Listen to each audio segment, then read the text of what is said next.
मेरा नाम डॉक्टर संदीप सिंह कौड़ा है, advisor to national skill development corporation, government of India, under skill India international mission, Bharat सरकार। इसमें आज जो बेसिकली हमने बात की है, आप यदि देखें तो हमारे पास सबसे ज़्यादा दुनिया में सबसे ज़्यादा यंग वर्कफोर्स है और पूरी दुनिया जो है इस time particularly the western part is looking at India because their population is getting aged. उनके पास लोग हैं बट एज्ड हैं, average age of the population is increasing, where age in our country it is almost age of now 65% of our population is young. And अगले जो 25 साल हैं हमारे पास, जिसको हमारे ऑनरेबल प्राइम मिनिस्टर अमृत काल भी बोलते हैं, बड़े इम्पॉर्टेंट हैं। रीज़न कि इसके अंदर हमें ये 25 साल के बाद हमारी पॉपुलेशन भी एज होनी शुरू हो गई। सो दिस 25 ईयर्स में हमें ऐसा एक इकोसिस्टम तैयार करना है कि हम अपने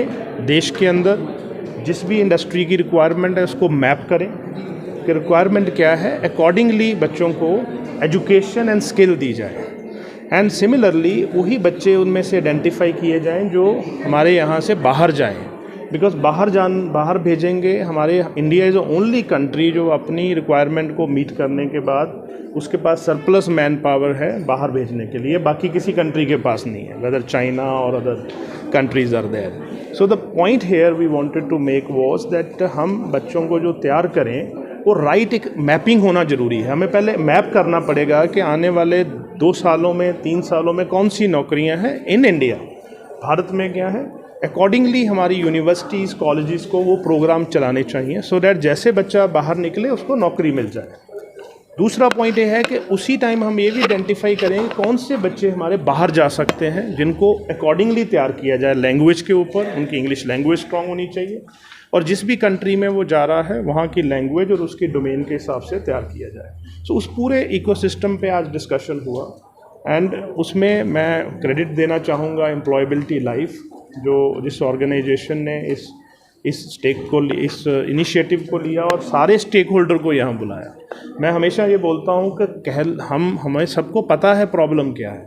हमारे पास युवा हैं, जैसे मैं आज बोला भी कि हमें किसी न्यूक्लियर मिसाइल की ज़रूरत नहीं है to be a super power. India के पास जो यंग वर्क फोर्स है वो ऐसी है कि वही हमें ऊपर लेके एक सुपर पावर बना सकती है।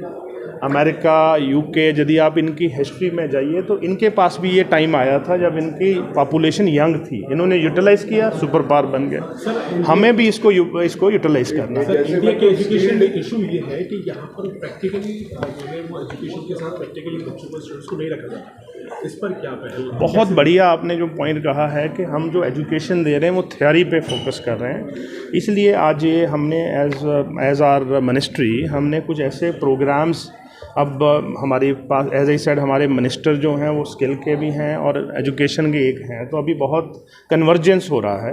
तो हम ऐसे प्रोग्राम यूनिवर्सिटीज़ में लॉन्च करने जा रहे हैं जिसमें बच्चों को प्रैक्टिकल एस्पेक्ट पे पढ़ाया जाए। हमें 4 साल की इंजीनियरिंग के अंदर 1 या 1.5 साल ऐसा रखना पड़ेगा जिसमें बच्चे को इंडस्ट्री पे हैंड्स ऑन सिखाया जाए, तो इंजीनियर बच्चा निकल के बाहर एम्प्लॉयबल होगा, ऐसी कोई और जिसकी भी क्वालिफिकेशन। हमारा ये जो कॉन्फ्रेंस है आज employability.life का I4IC, वो स्पेसिफिकली इंडियन स्टूडेंट्स के लिए है, जहाँ से हम बाहर से उनके लिए एक क्वालिफिकेशन स्किल्स लाकर इंडिया के स्टूडेंट्स को ट्रेन करते हैं ताकि वो ग्लोबल वर्कफोर्स में आ सके।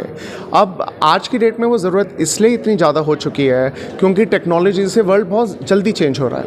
हमने बहुत नाम सुने हैं और आजकल आर्टिफिशियल इंटेलिजेंस करके इतना आता है कि वो सब कुछ खुद कर सकता है, सबकी एबिलिटी रखता है, सब कुछ चेंजेस लेके आता है। वो आर्टिफिशियल इंटेलिजेंस अब रोबोट्स के अंदर आ गई है। अब हमारे यहाँ पे इंडिया में एक कंसेप्शन हुआ करता था कि हमारे बहुत ही स्किल वर्कर्स वेयर हाउसेस में काम करते हैं। अब आप देखिए इंडिया में दिल्ली के ही आसपास शहरों में, यूएस में, अमेरिका, यूके में, ऑस्ट्रेलिया में, सब जगह भी इतने बड़े बड़े वेयर हाउस बन गए और वो सारे के सारे रोबोटिक हैं। चाहे हमारा अमेज़ॉन हो, चाहे फ्लिपकार्ट हो, सब के सब रोबोटिक यूज़ करते हैं। फिर ऐसे ही रोबोट कार आ रही है, ऑटोमेटिक कार आ रही है और सब कुछ आ रहा है, बहुत जल्दी आ रहा है। पहले हमारे पास टाइम हुआ करता था, 10 साल बाद आएगी, 20 साल बाद आएगी, 50 साल बाद आएगी, तो हम लोग सारे रिलैक्स रहते थे। बट आज की डेट में वो टेक्नोलॉजी इतनी फास्ट आ रही है कि हम वो टेक्नोलॉजी टेक्नोलॉजी को हमें एम्ब्रेस करना ही पड़ेगा, हम चाहें या ना चाहें। वो टेक्नोलॉजी आ रही है और वो टेक्नोलॉजी के आते ही लोगों की, यहाँ जो इंडिया का इतना बड़ा यूथ है उसकी एम्प्लॉयमेंट में चेंजेस आएंगे। लोगों को रीट्रेन करना पड़ेगा। क्या हम रेडी हैं उसके लिए? क्या हमारे कॉलेजेस रेडी हैं उसके लिए? हमें वो पूरा बदलाव लाना पड़ेगा। अब प्रॉब्लम उस बदलाव को लाने की ये है कि ये बदलाव अकेले नहीं आ सकता, ये सबको साथ मिलकर ही लाना पड़ेगा। रेगुलेटर, इंडस्ट्री, सारे कॉलेजेस, लर्नर्स, सबको साथ लाना पड़ेगा। 40-50 साल के लोग आज की डेट में छोटे छोटे कोर्सेज कर रहे हैं क्योंकि उनकी जॉब टेक्नोलॉजी से हट गई है, टेक्नोलॉजी ने उनकी जॉब ले लिया। तो क्या मतलब है इस बात का? क्या हमारी पढ़ाई आज की डेट में 20-25-30 साल में ही ख़त्म हो जाती है या हमें पूरी ज़िंदगी पढ़ना पड़ेगा? तो हम कैसे वो ट्रेनिंग लेके आए? तो इसी को हमने पुश करने के लिए हमने ये प्रोग्राम लॉन्च किया है इंडिया में। employability.life, ऑस्ट्रेलिया की यूनिवर्सिटीज़, यूके की इंडस्ट्री, सिंगापुर स्किल्स, बाहर के प्रोग्राम्स कैसे बिल्कुल उसी तरीके से लेके जाए जैसे कि आप जॉब कर रहे हैं, वैसे हम कैसे उन यूनिवर्सिटी के अंदर लेके जा सकते हैं। इस प्रोग्राम का, इस कंपनी का वो मिशन है और हम सारे के सारे इंडियन इंस्टीट्यूशंस, इंडियन यूनिवर्सिटीज़ के साथ कोलैबोरेट